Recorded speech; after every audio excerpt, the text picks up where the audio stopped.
Hello students, welcome back to bio 24/7। Students, आज हम करने वाले हैं metal non metals class 10th।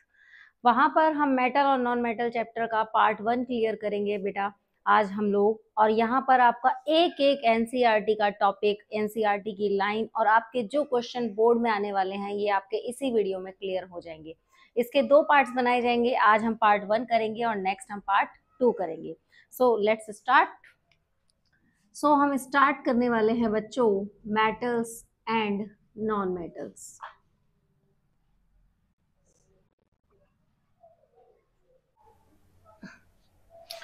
सबसे पहले जब भी हम मेटल्स और नॉन मेटल्स की बात करते हैं तो क्यों ना हम उनकी फिजिकल प्रॉपर्टी, बाहर का अपीयरेंस, वो कैसे दिखते हैं, उनका किस तरह का अपीयरेंस होता है, हम उस पर बात करते हैं।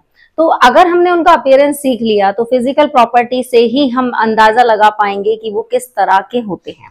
यहाँ पर बेटा मेटल्स एंड नॉन मेटल्स की हम फिजिकल प्रॉपर्टीज पर बात करेंगे। फिजिकल प्रॉपर्टी,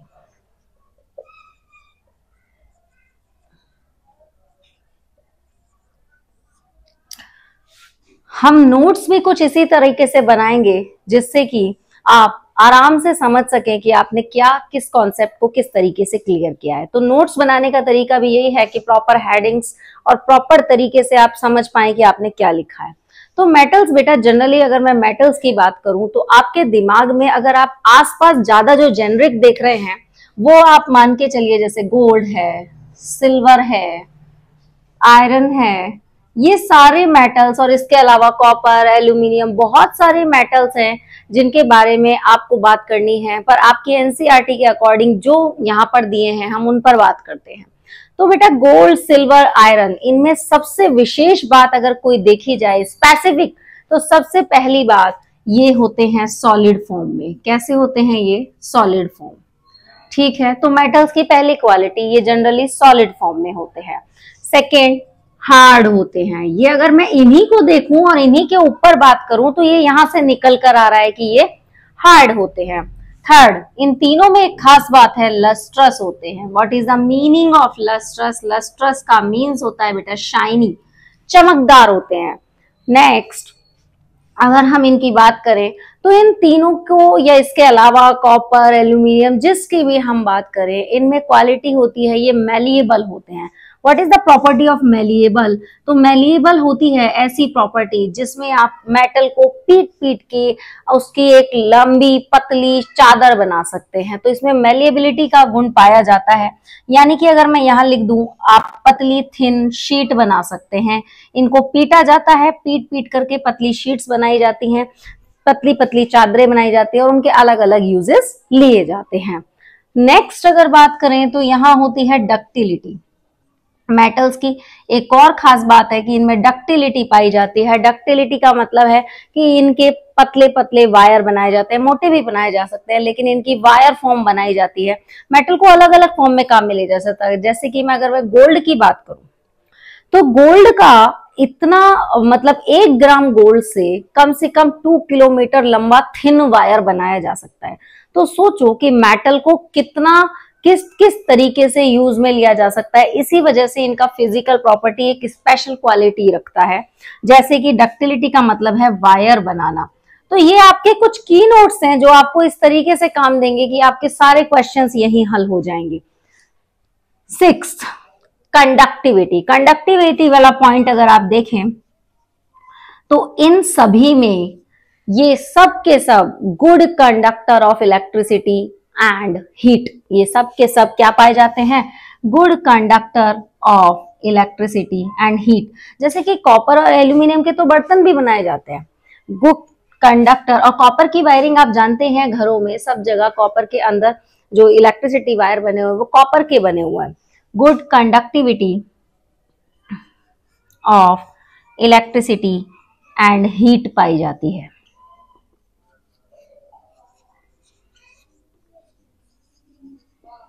और इन सभी का हाई मेल्टिंग और हाई बॉइलिंग पॉइंट होता है। मींस कि ऐसा नहीं है कि बहुत ही जल्दी ये मेल्ट होने लग जाएंगे। इनका हाई मेल्टिंग और हाई बॉइलिंग पॉइंट होता है, तो ये एक अलग प्रॉपर्टी इनको देता है, हाई मेल्टिंग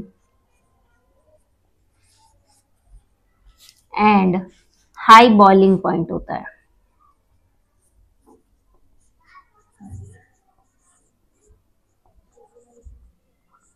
ये मेटल्स के प्रॉपर्टी है। अब अगर मुझे इन्हीं की फॉर्म में नॉन मेटल्स को याद करना है, तो नॉन मेटल्स को याद करने के लिए जनरली आप मेटल की अलग प्रॉपर्टी एक बार लिख लीजिए और आपको याद हो जाएगी।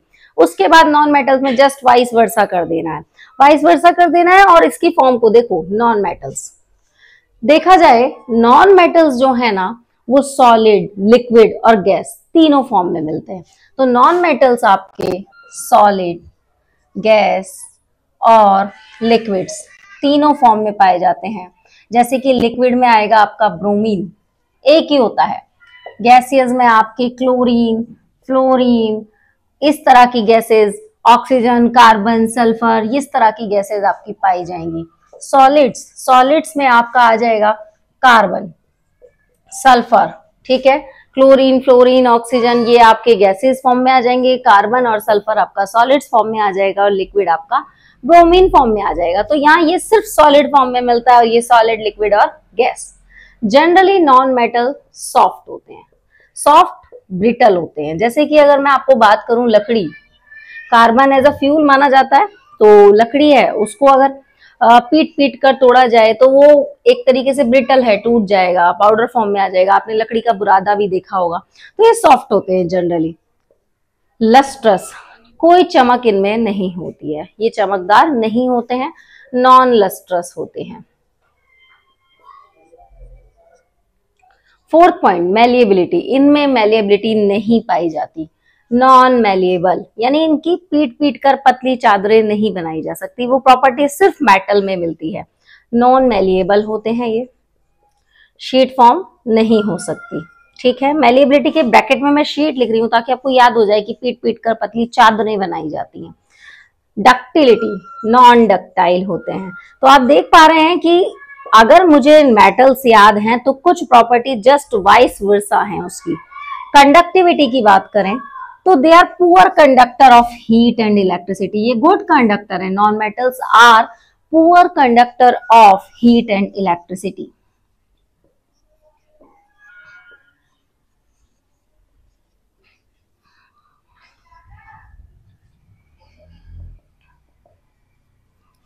सेवंथ पॉइंट, हाई मेल्टिंग और हाई बॉइलिंग पॉइंट है। यहां low melting and low boiling point पाया जाता है।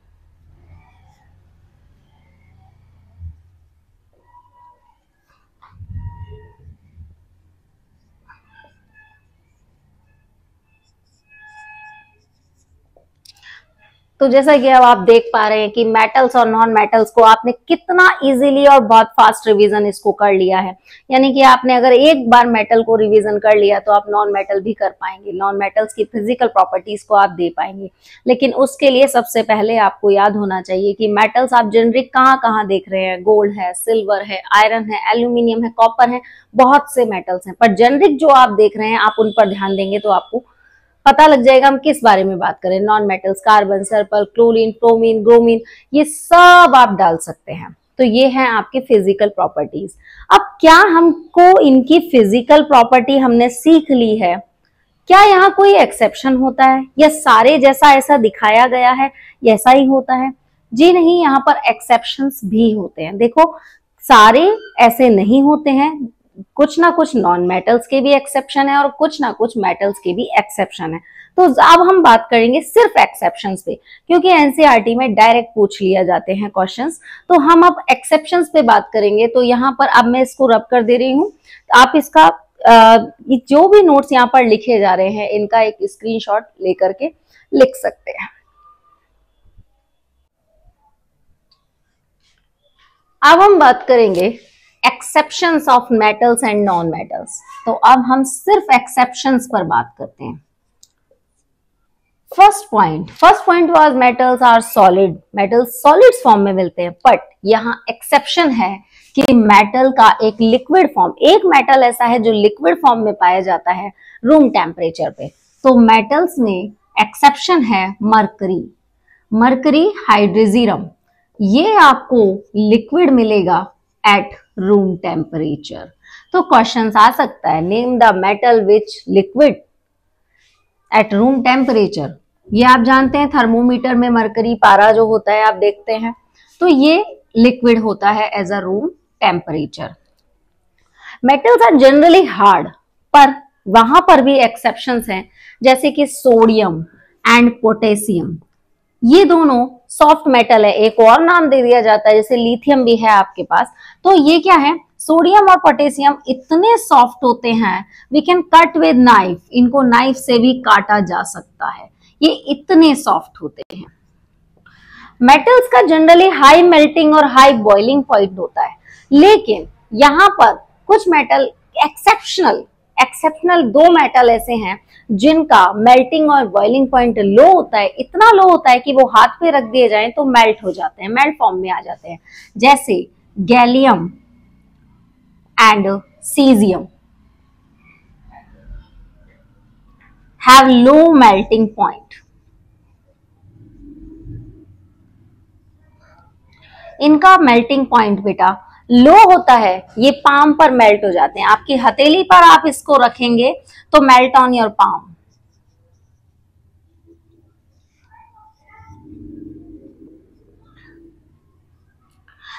अब हमने ये कहा था कि metals are good conductor of electricity, पर यहां पर एक मेटल ऐसा है जो कि पुअर कंडक्टर ऑफ इलेक्ट्रिसिटी है, lead. Lead PB, it is poor conductor of electricity.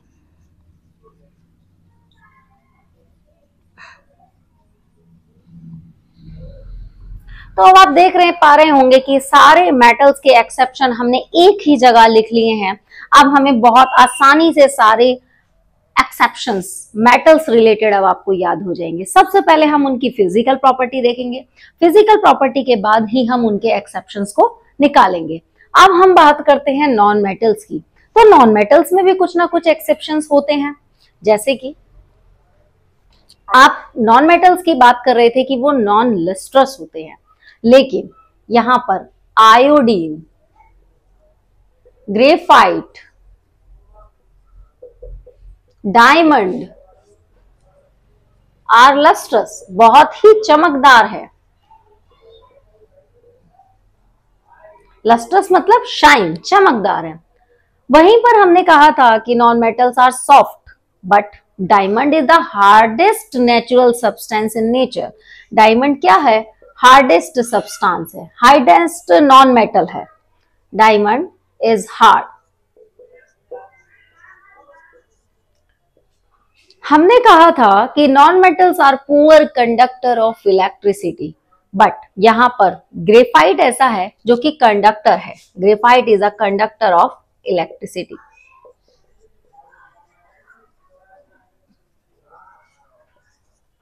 ये कंडक्टर और इंसुलेटर क्या होता है, कंडक्टर मतलब जो अपने में से इलेक्ट्रिसिटी को पास होने देता है, और जो कंडक्ट इंसुलेटर होते हैं वो अपने में से इलेक्ट्रिसिटी को पास नहीं होने देते। तो ये they are the good, graphite is a conductor of electricity. तो ये कुछ ऐसे एक्सेप्शंस हैं जो कि आपके नॉन मेटल में आते हैं। नॉन मेटल में आपने पहले ही कह दिया था वो चमकदार नहीं होते, लेकिन एक्सेप्शन है आयोडीन, ग्रेफाइट, डायमंड लस्ट्रस हैं, चमकदार है। Diamond is a hardest metal, और डायमंड का जो मेल्टिंग पॉइंट भी होता है वो भी हाई होता है, तो इसका हाई मेल्टिंग पॉइंट भी होता है।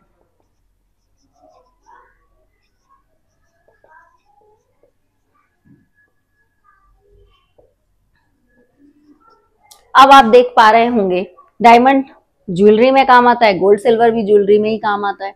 अब आप देख पा रहे होंगे कि हमारे पास एनसीईआरटी के सारे क्वेश्चन जो कि एक्सेप्शन रिलेटेड होंगे वो यहीं इस टॉपिक पर क्लियर हो जाएंगे। तो अब आप समझ पाए होंगे कि नोट्स और नोट्स को बनाने का तरीका, उन्हें पढ़ने और रिवीजन करने का तरीका कुछ ऐसा होना चाहिए कि हम आसानी से देख पाए कि कौन सा क्वेश्चन हमें किस पेज पर इजीली मिल जाएगा। तो ये है आपके exceptions of metal and non metal. आप बच्चों एक क्वेश्चन कर लेते हैं, उस क्वेश्चन पे बात कर लेते हैं जो कि क्वेश्चन पेपर पे, सैंपल पेपर में लास्ट आया भी है। तो देखते हैं वो क्वेश्चन कौन सा है।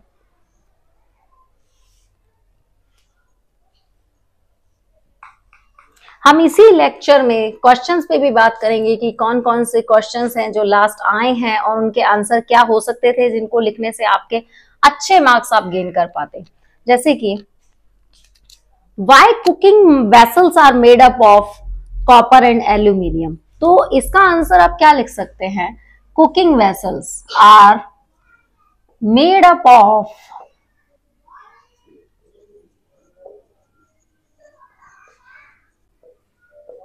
copper and aluminium because they are good conductor of heat and they have high melting point, because they are good conductor of heat and high melting point. That's why we used aluminium and copper cooking vessels.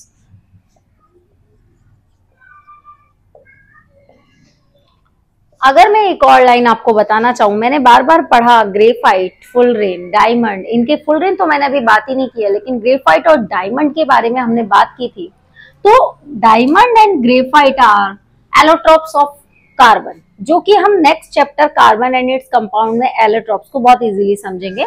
Diamonds and graphite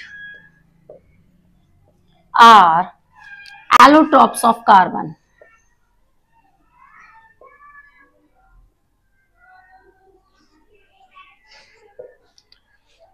ये carbon के ही form है, लेकिन इनका structure अलग है।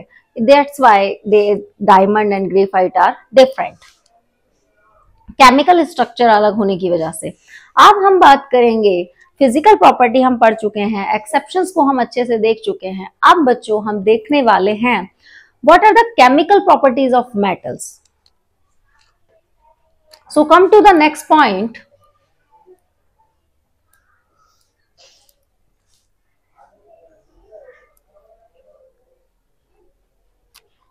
Next point is chemical properties of metal.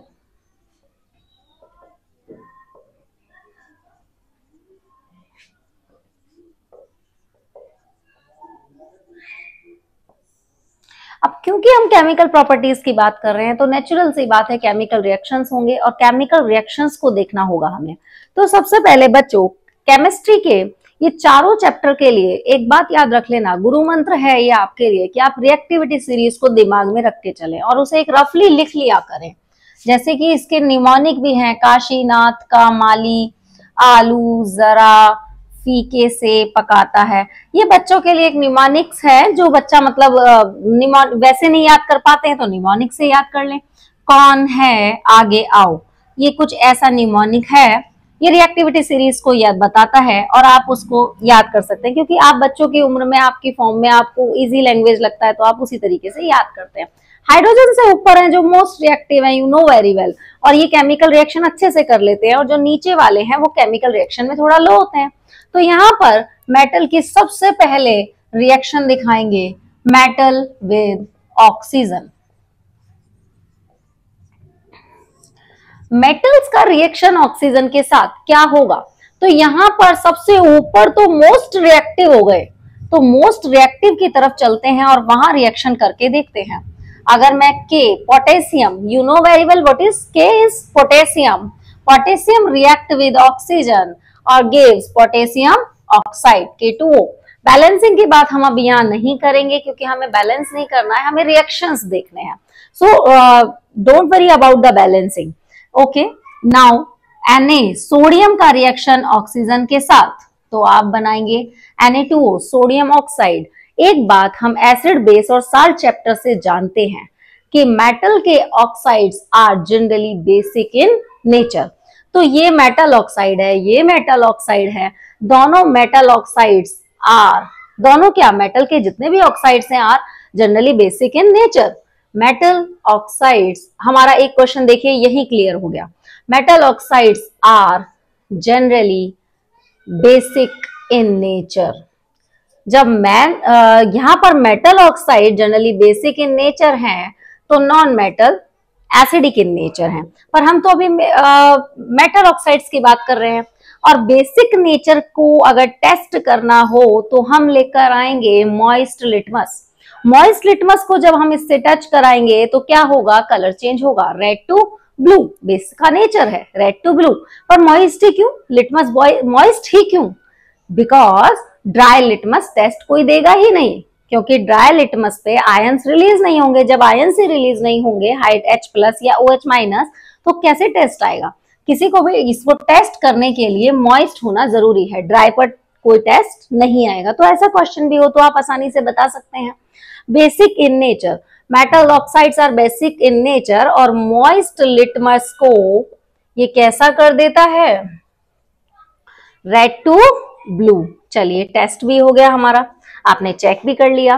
But हम जिसकी बात कर रहे थे बेटा, पोटेशियम और सोडियम रिएक्टिविटी सीरीज में सबसे ऊपर है, तो ये मतलब हाईली विगरस रिएक्शन देते हैं।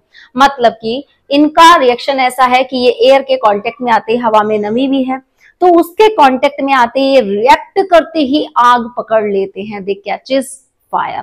तो इनका रिएक्शन हाईली एक्सोथर्मिक होता है। आग निकलने की संभावना नहीं है, ये आग मतलब बर्निंग हो ही जाती है। तो ये रिएक्शन बहुत ही विगरस रिएक्शन होता है। दैट्स वाई एक क्वेश्चन बना था, why so potassium and sodium kept in kerosene oil. तो इसका आंसर अभी 1 नंबर में, 2 नंबर में, डिपेंड्स कितने नंबर में आता है। अगर ये क्वेश्चन आता है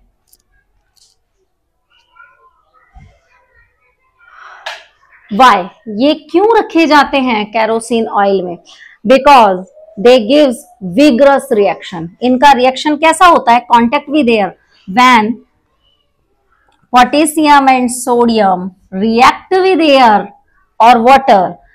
वाटर का तो सेंस ही नहीं बनता है, वो डालते ही आग पकड़ लेगा। मतलब आप समझ लीजिए, वो आपको दिखाते हैं ना मैजिक शो में कि एक ग्लास में अचानक से कुछ हाथ फिराया और आग जल गई, तो वो मैजिक शो में वो क्या कर रहे होते हैं, वो कुछ नहीं कर रहे होते। जैसे बाबा वाबा डराने के लिए क्या करते हैं, वो कुछ नहीं करते, सोडियम का टुकड़ा डाल दिया तुरंत आग लग जाती है। तो ऐसा नहीं है कि मतलब ये रिएक्शन इतना विगरस है कि ये बाहर रखे ही नहीं जा सकते। Sodium and potassium react with water, यहां पर एयर लिख लीजिए, contact with air, reaction with air vigorously. इस शब्द को ध्यान रखना, विगरसली, बहुत ही भयानक रिएक्शन करते हैं, बहुत तेजी से क्विक और विगरस रिएक्शन कर लेते हैं और कैच फायर। आप जानते हैं इससे बहुत बड़ा हादसा भी हो सकता है। That's why they kept in kerosene oil, not in open area.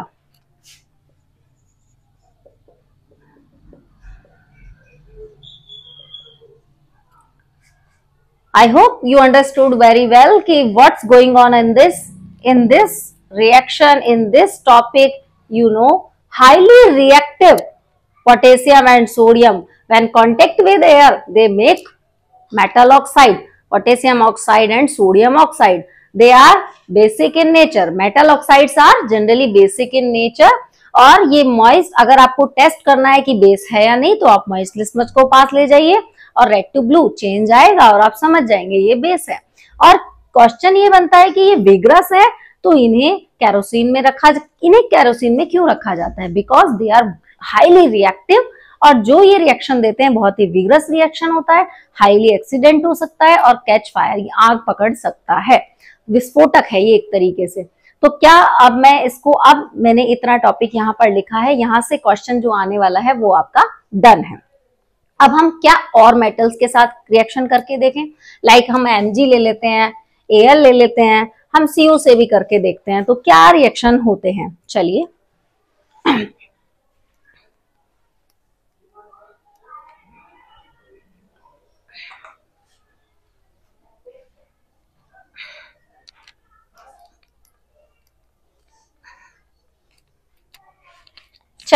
अब हम Mg से रिएक्ट करवाते हैं, मैग्नीशियम का ऑक्सीजन से रिएक्शन कराएंगे। ये आप कहां पढ़ के आ चुके हैं, चैप्टर 1 केमिकल रिएक्शन में। मैग्नीशियम का रिबन जब ऑक्सीजन की प्रेजेंस में जलाया जाता है तो क्या बन जाता है, मैग्नीशियम ऑक्साइड। और ये किस तरीके का बनता है, मतलब इसकी जो रिएक्शन होती है उसमें जो फ्लेम निकलती है उस फ्लेम के बारे में जरूर क्वेश्चन आता है।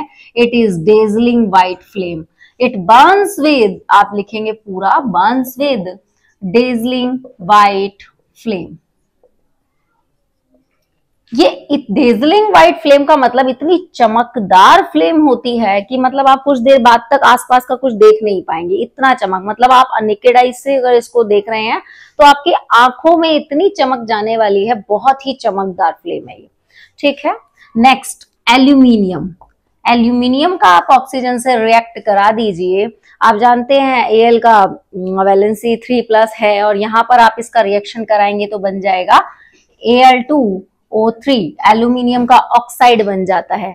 ये कुछ ब्रिलियंट व्हाइट फ्लेम के साथ बनता है। इसका जो फ्लेम होता है ये कुछ ऐसा होता है, ब्रिलियंट व्हाइट फ्लेम। फाइनली बन क्या रहे हैं ये सब? बन तो ये मेटल ऑक्साइड ही रहे हैं ना।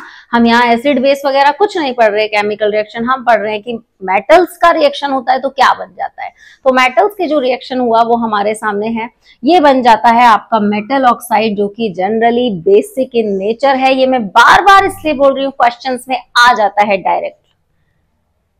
विच product is form, nature is this product, question आ जाता है और हम इसको कर सकते हैं अगर हमारे माइंड में कॉन्सेप्ट क्लियर है। अब हम बात करते हैं कॉपर प्लस ऑक्सीजन। यहां बनेगा बेटा Cu2O या CuO, कॉपर का ऑक्साइड, आप कुछ भी बना सकते हैं। ये कॉपर का ऑक्साइड है और ये ब्लैक कलर का बनता है। Copper oxide is in black colour. ये क्वेश्चन भी बहुत आने वाला है और बहुत ही आया है। ये रिएक्शन आई है कि कॉपर ऑक्सीजन के साथ रिएक्ट करके बनाता है प्रोडक्ट इज कॉपर ऑक्साइड, और इस कॉपर ऑक्साइड का जो कलर है वो होता है ब्लैक कलर। किस कलर का होता है आप जानते हैं, जनरली रेडिश सा ब्राउन सा कलर का होता है। रेड ब्राउन कलर से ये किस में बदल जाता है, ब्लैक कलर में बदल जाता है। कॉपर जनरली लॉन्ग टाइम लेता है रिएक्शंस को करने के लिए लॉन्ग टाइम लेगा। इसको लॉन्ग टाइम तक थोड़ा हीट करना पड़ेगा, जैसे इसमें हीट, ये लॉन्ग टाइम तक चलेगा ये, क्योंकि आप खुद देख पा रहे हैं रिएक्टिविटी सीरीज में हाइड्रोजन के बाद आता है तो इसको रिएक्शन करने में समय लगता है। ये लीस्ट रिएक्टिव है। अगर आपकी बात की जाए गोल्ड और सिल्वर तो ये तो रिएक्ट करेंगे ही नहीं। गोल्ड और सिल्वर रिएक्टिविटी सीरीज में बहुत नीचे हैं तो इनका रिएक्शन तो होगा ही नहीं, क्योंकि ये बहुत टाइम ले जाएंगे रिएक्शन को होने में, तो इनका होगा ही नहीं। Au and Ag, silver not react. बाकी हमने सबका करके देख लिया और आप सारी रिएक्टिविटी सीरीज में करके देख सकते हैं। हाइड्रोजन से जितने ऊपर हैं उन सब में आप करके देख सकते हैं। गोल्ड और सिल्वर का नहीं होगा रिएक्शन, वो रिएक्टिविटी सीरीज में बिल्कुल नीचे है, लीस्ट रिएक्टिव है। अब हमने ये कर लिया। अब हमारे सामने कुछ फ्लेम टेस्ट आएंगे। मतलब अगर मैं आपको एक क्विक रिवीजन दूं कि फ्लेम टेस्ट आप कैसे मतलब याद कर लें इसको, तो आपके पास, क्योंकि जो हमको कराने हैं रिएक्शन वो आपके पास सामने है। कुछ फ्लेम अलग अलग मेटल्स के साथ अलग अलग फ्लेम टेस्ट होते हैं तो उनके फ्लेम्स का कलर भी अलग अलग आता है, तो उनको आप जरा एक बार देख लेंगे।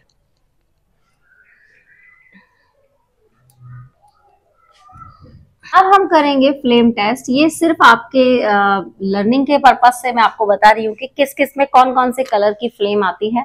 जैसे कि आपका लिथियम हो गया, सोडियम हो गया, पोटेशियम हो गया, कैल्शियम, कॉपर, ये इन कुछ मेटल्स के साथ है।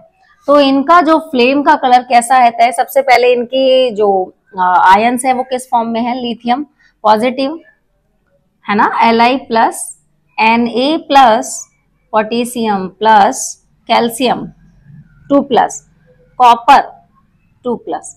अब इनका जो फ्लेम है वो कैसा है, रिएक्शन आने के बाद इनके फ्लेम का कलर कुछ कैसा होता है देखेंगे हम। लिथियम, ये सब आयंस फॉर्म में है बेटा, ये एलिमेंट है, आप जान पा रहे हैं मेटल्स हैं। तो इनका फ्लेम अगर देखें कलर, तो यहां जैसे लिथियम का क्रिम्सन कलर होता है। अब क्रिम्सन कलर कैसा होता है वो मैं आपको अभी बताती हूँ। सोडियम ये है येलो, पोटेशियम कुछ ऐसा कलर देता है लाइलैक, कुछ अलग ही डिफरेंट इंग्लिश नेम है इनके, लाइलैक। और कैल्शियम का कलर कैसा देता है, ये green. Crimson, yellow, lilac, calcium.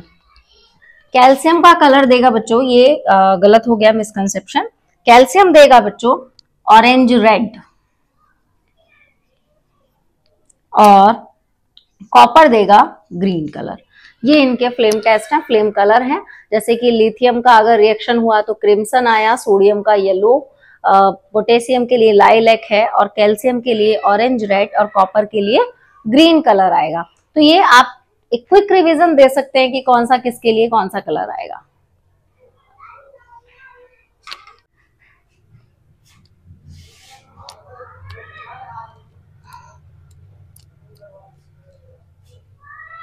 Next topic जो हम पढ़ने वाले हैं वो है एम्फोटेरिक ऑक्साइड्स।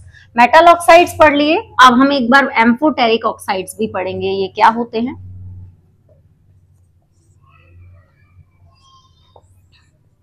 ये वो मेटल ऑक्साइड्स हैं जो कि एसिड और बेस दोनों से रिएक्शन कर ले तो वो metal oxides are called amphoteric oxides. यानी कि ऐसे दो एलिमेंट हमारे पास हैं जो कि किस किस से रिएक्ट कर लेते हैं, ये रिएक्ट कर लेते हैं आपके बेस और एसिड दोनों से। तो ऐसे दो मैटर जिनका नेम है आपके, सबसे पहले तो यही याद कर लें, Al और Zn, जो कि एसिड और बेस दोनों से रिएक्ट करते हैं। अब देखेंगे मेटल ऑक्साइड्स, मेटल, इनके मेटल ऑक्साइड्स देखते हैं। जो हमने अभी बनाया था Al2O3 प्लस ZnO, ठीक है। अब इनकी रिएक्शन करवानी है। अगर ये एसिड और बेस दोनों से रिएक्ट करते हैं, दे आर एम्फोटेरिक ऑक्साइड्स। और आपसे पूछा गया है write the name metal oxides which are amphoteric या which react with acids and bases. तो उन दोनों के नाम आपके सामने, एल्यूमिनियम का ऑक्साइड और जिंक का ऑक्साइड, ये ही दो हैं आपके सामने। तो हम जरा रिएक्ट करते हैं एल्यूमिनियम के ऑक्साइड को जरा एसिड से, तो HCl से रिएक्ट करते हैं। और एल्यूमिनियम के ऑक्साइड को ही हम अगर NaOH से रिएक्ट करते हैं तो क्या बनता है, देखिए यहां पर बनेगा AlCl3, साल्ट बन जाएगा। क्योंकि मैंने पहले ही कहा है metal oxides are basic in nature, और रिएक्ट किससे करा रहे हो, एसिड से। तो बेस और एसिड्स क्या रिएक्शन देंगे आपका, सॉल्ट प्लस वाटर। यहां पे बन गया साल्ट प्लस वाटर। अब हम बात करते हैं, यहां पर रिएक्शन कराएंगे, आप Zn को भी ले सकते हैं। Al2O3 का NaOH से रिएक्शन कराएंगे तो आपको मिलेगा सोडियम एल्यूमिनेट, इसको बोलते हैं सोडियम एल्यूमिनेट प्लस वाटर।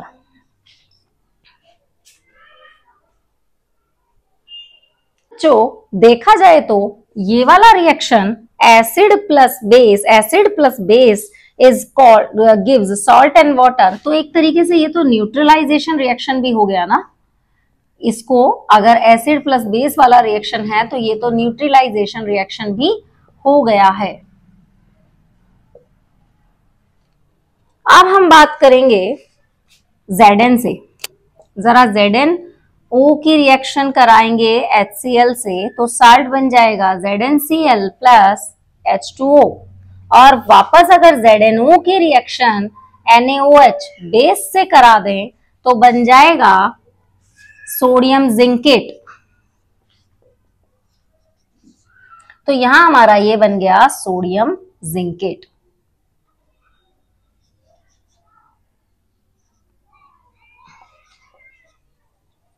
तो क्या आप देख पा रहे हैं कि एल्यूमिनियम और जिंक दो ऐसे मेटल हैं, इनके मेटल ऑक्साइड्स एसिड और बेस दोनों से रिएक्ट कर देते हैं और रिएक्शन में साल्ट और वाटर देते हैं एज अ प्रोडक्ट। तो ये रिएक्शंस जो हैं आपके साल्ट और वाटर जो इसमें बनते हैं, ये है सोडियम बेस से रिएक्शन पे सोडियम एल्यूमिनेट और जिंक से रिएक्शन पे बनता है सोडियम जिंकेट बनता है। और ये है आपके amphoteric oxide. Metal oxides are which react with base and acid both, they are called amphoteric oxides। लेंगे मेटल का रिएक्शन विद वाटर।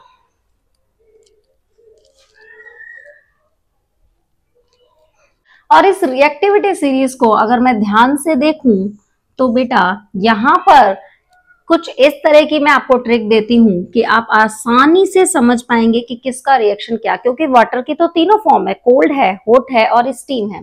तो बेटा ऊपर के ये तीन और कोल्ड वाटर से भी रिएक्ट कर जाते हैं, ये ठंडे पानी से भी रिएक्ट कर जाएंगे, हाईली रिएक्टिव है। मैग्नीशियम हॉट वाटर के साथ ही रिएक्ट करता है। ये तीनों एल्यूमिनियम Zn और Fe यानी जिंक और आयरन, ये तीनों स्टीम के साथ रिएक्ट करते हैं। तो पहला हमारा कंफ्यूजन तो यही क्लियर हो जाता है कि ये कौन सा कोल्ड वाटर के साथ, कौन सा हॉट के साथ और कौन सा स्टीम के साथ रिएक्ट करने वाला है। अब हम बात करते हैं एक और चीज पे, वो ये कि किसके हाइड्रोक्साइड बनते हैं। बेटा यहां से लेके Mg तक चार में पोटेशियम, सोडियम, कैल्शियम और मैग्नीशियम, इन चारों के बनते हैं हाइड्रोक्साइड। क्या बनते हैं? हाइड्रोक्साइड। और नीचे एल्यूमिनियम, जिंक और Fe, और मैं आपको बता चुकी हूं एल्यूमिनियम एंड जिंक के ऑक्साइड्स आर एम्फोटेरिक ऑक्साइड्स। तो ये हैं आपके, ये बनाते हैं ऑक्साइड्स। तो अब तो सारा किस्सा ही खत्म हो गया कि अब आपको पता चल गया किसको कोल्ड वाटर से रिएक्ट कराना है, किसको हॉट से और किसको स्टीम से, और किसका हाइड्रोक्साइड बनेगा और किसका ऑक्साइड बनेगा। एक और बात, मैं आपको एक बात नोटिस करा दूं, कैल्शियम और मैग्नीशियम ये फ्लोट करते हैं, ये पानी पर फ्लोटिंग करते हैं। तो लिख लेंगे हम ये point, calcium and magnesium are float in water.